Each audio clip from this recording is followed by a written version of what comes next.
Andaj thot ky dietar i Shamir, nëse doni ta dini shenjën, një njeri e don Allahun, kishte mësoj, ky e përmend shpesh Allahun. Kur thotë përmend, shpesh e përmend Allahun, edhe shumë e përmend Allahun. Pa ja nda, në çdo rast, në çdo moment, edhe sikur që thash, jo vetëm në farz namaz. Ai dhikrin e bën sabahit, e bën të akşamit. Çdo se çka i ndodh, ai përmend Allahun. Për shembull në shtëpinë her pas her fëmijëve, ja përmend kur ndodh diçka, ai tërmet ka pas. Thuaj ai, subhanallah, tërmet pas ka posa. I ka ndodhur një vllajtën e të lasha, la haula wala quwwata illa billah. I pas ka ndodhur një smundje. E përmend gjithmonë këta, e lidh me Allahun xhaleshanu. Edhe kështu thot Ibn Qayyim.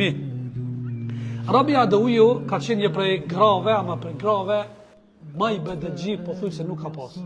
Qatë shumë ka qenë ekstrem një ibadet, po thuj se nuk i ka lënë hisë dunjas.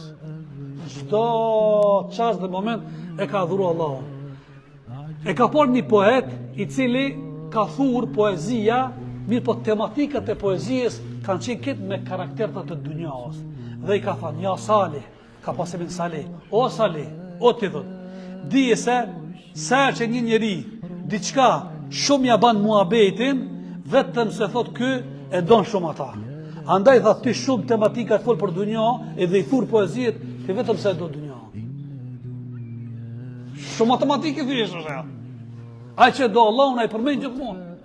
Si u ka mush zemra, edhe gjua nuk guxon me lëviz, vetëm çka është korrespondon me brendësinë e zemrës. A di sa matematikë thjesht, shumë është e qartë.